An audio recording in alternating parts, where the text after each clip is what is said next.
Venezuela, la popularidad del presidente Maduro ha disminuido en un 30%. Esto debido a la crisis política que conocemos y la económica que enfrenta el país.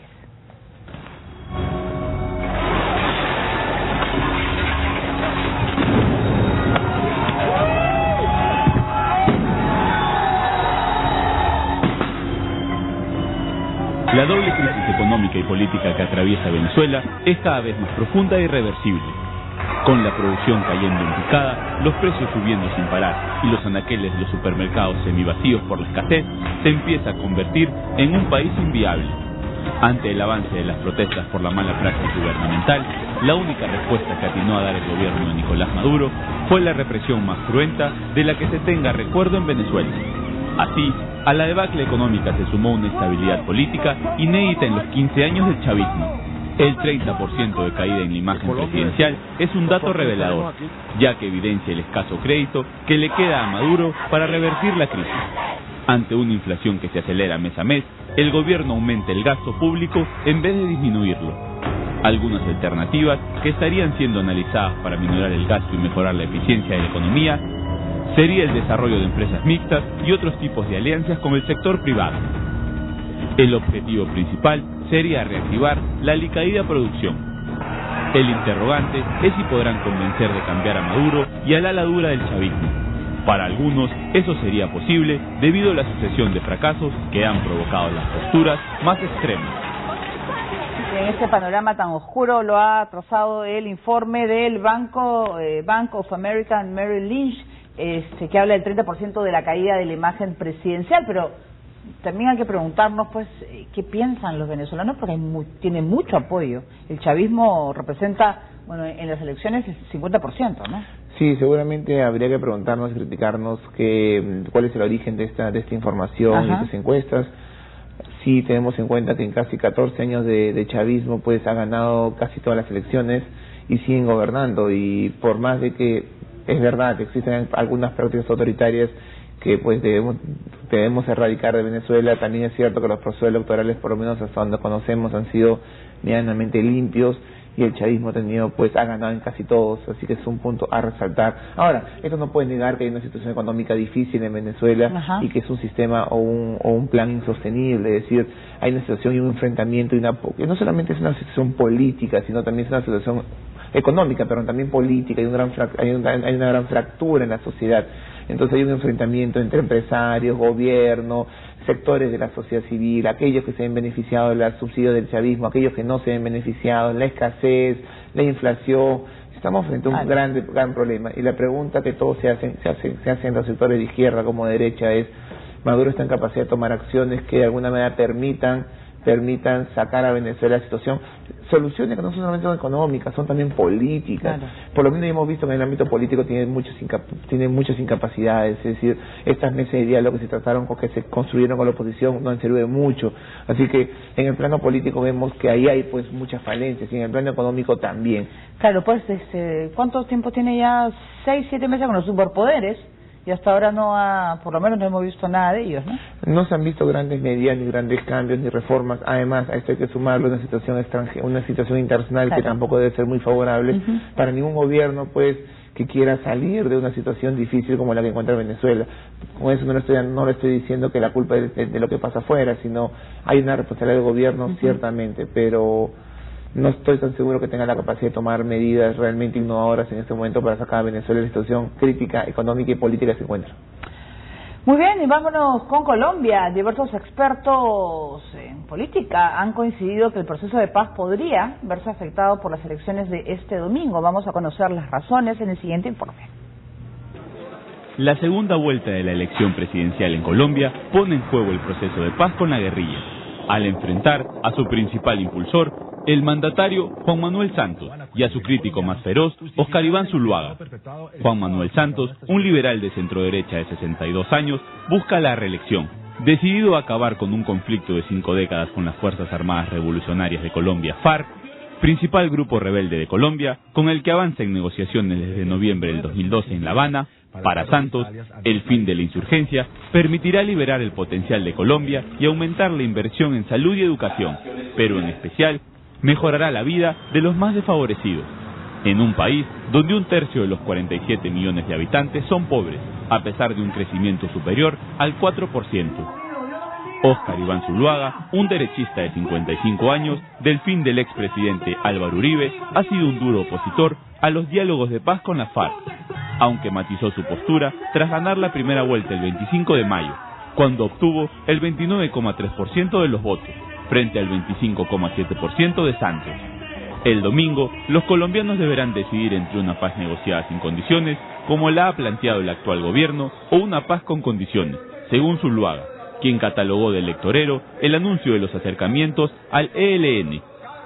Según los analistas, para superar el altísimo 60% de abstenciones del 25 de mayo y convocar a las urnas a los indecisos, será clave el aporte de las maquinarias electorales, a la que apelarán tanto Santos, que ganó en la costa del Pacífico y el Caribe, y en el sur del país, como Zuluaga, quien venció en el centro, y ciudades claves como Bogotá y Medellín. En Colombia, donde el voto no es obligatorio, para que un candidato gane, deberá definirse en un escrutinio voto a voto. Muy bien, estamos pues a pocas horas, ya este domingo se define quién será el nuevo presidente de Colombia. ¿Tú cómo ves el panorama? Que conoces un poco más de ese país. Sí, no, por un lado, el tema que señala el informe es, yo creo que va más allá de la negociación de paz. Ajá. Creo que es la estrategia que cada candidato presenta para hacer frente a la guerra interna, ¿no? Por un lado de Santos, y creo que hay que reconocer las dos miradas, que tienen algo de razón. La mirada de Santos es una mirada que reconoce la debilidad de la FARC luego de el gobierno Uribe, en el cual él participó como ministro de Defensa, y esta debilidad promueve que se abran canales de diálogo, pero canales de diálogo que no implican parar las armas, claro. No. Él ha continuado su enfrentamiento militar con la guerrilla, sin embargo, pues ha abierto un canal de diálogo ante la debilidad de la guerrilla. Esta es una manera de entender su relación y eso implica hoy la apertura de negociación con el ELN, mientras que Zuluaga, el candidato del uribismo, tiene otra mirada y perspectiva, y es todo lo que hemos avanzado a fuerza de poder militar contra la guerrilla, pues hay que continuar. Hemos avanzado golpeando la mano dura contra la guerrilla y hay que continuar. Más bien, en el pasado, estas negociaciones lo único que hicieron es que las guerrillas se refuercen, así que las FARC se refuerzan, así que hay que evitarlo, hay que seguir dándole, digamos, utilizando la mano dura que hizo Uribe. Claro, la pregunta es cómo si pudieron negociar con los paramilitares. Es una pregunta que queda ahí. Ahora, las últimas encuestas, que no se pueden publicar en Colombia y que he estado leyendo estas últimas horas, hay diferentes y algunas dan ventaja a Zuluaga y otras dan ventaja a Santos. Pero ¿de cuánto estamos hablando? ¿De empate técnico? No, muy pocos puntos, sí, empate técnico. Estamos hablando, yo he leído 3 encuestas, 2 que le dan ventaja a Zuluaga por 1 o 2 puntos y una que le da ventaja a Santos por 4 o 5 puntos. Así que estamos hablando de 3 encuestas que nos muestran un panorama, una elección muy reñida, que creo que va a estar definida por la capacidad de convencer a la gente para votar en un país donde el voto no es obligatorio. Y ahí va a estar, me parece, el secreto. ¿Y qué tanto, pensando en Santos, qué tanto, que me parece que donde el voto es más inestable, qué tanto la izquierda se comprometa para votar por Santos? Que eso es bien difícil. Me parece que en el partido uribista está claro que hay un bolsón de gente uribista, más los conservadores, que también son muy leales. Me parece que hay un bolsón ahí de votantes que no va a cambiar mucho. Pero en el santismo no. El hecho de tener que ceder ante la izquierda y que la izquierda vote por Santos, que es un candidato claramente liberal, opuesto a sus ideas, me parece que puede ser más difícil. Claro, y además, sobre todo que en las últimas horas mucha gente aún no se ha animado a ir a votar. Zuluaga está con laringitis, es perfecto, ¿no? Porque no va a hablar y yo me imagino que el miedo a poder meter la pata, ¿no? Y decir algo que se afecta, ¿no? Yo creo que eso es importante. Su último, y has dicho algo muy cierto, el último debate, acordemos que Zuluaga ha cancelado debates radiales y televisivos en estos últimos días por culpa de la laringitis. ¿Y por qué? Porque su último debate fue muy criticado y todos los analistas consideran que el ganador fue Santos, y por una razón fundamental, porque nunca se enfrentó, fue muy respetuoso, mantuvo el orden, se dio un Zuluaga desesperado, violento, y esto no favorece ninguna campaña, y creo que la recomendación es, estamos adelante, no salgamos ni digamos nada más, porque si no lo perdemos, en tanto pues se refuerza esta imagen del violento. Entonces, es obvio que esa laringitis también suena algo vinculado al bacalao. Así en es. El Perú también hemos vivido el pasado. Así es, calladito está más guapo, dicen. Muy bien, ahora nos vamos con otras informaciones. En España, el Consejo de Ministros aprobó un Real Decreto que determina dejar con el título de reyes a Juan Carlos de Borbón y Sofía después de la proclamación de Felipe. El rey Juan Carlos I y su consorte Sofía mantendrán sus títulos con carácter honorífico, luego de que el hasta ahora príncipe de Asturias Felipe sea proclamado como nuevo rey el próximo jueves 19 de junio. Esto ha sido estipulado en el Real Decreto aprobado por el Consejo de Ministros, que regula los tratamientos de los integrantes de la familia real. Este texto señala que a partir de la próxima semana, la infanta Leonor de 8 años pasará a ser princesa de Asturias y heredera del trono luego de que su padre Felipe asuma la corona.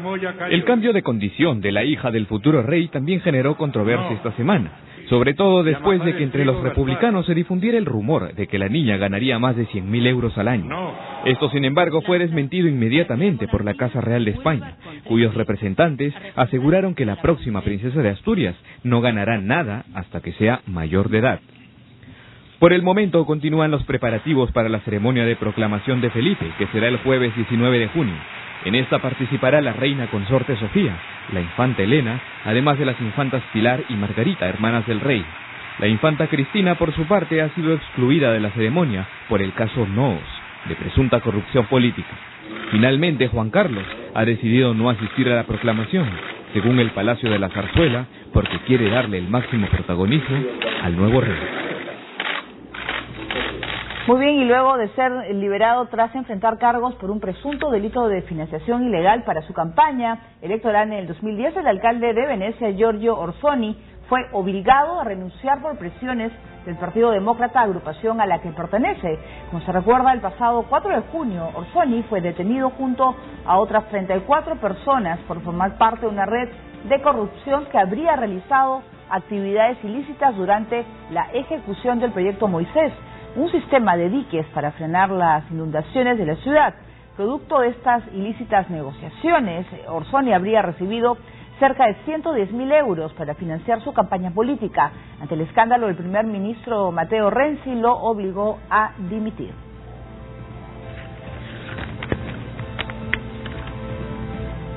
Muy bien, vamos con el caso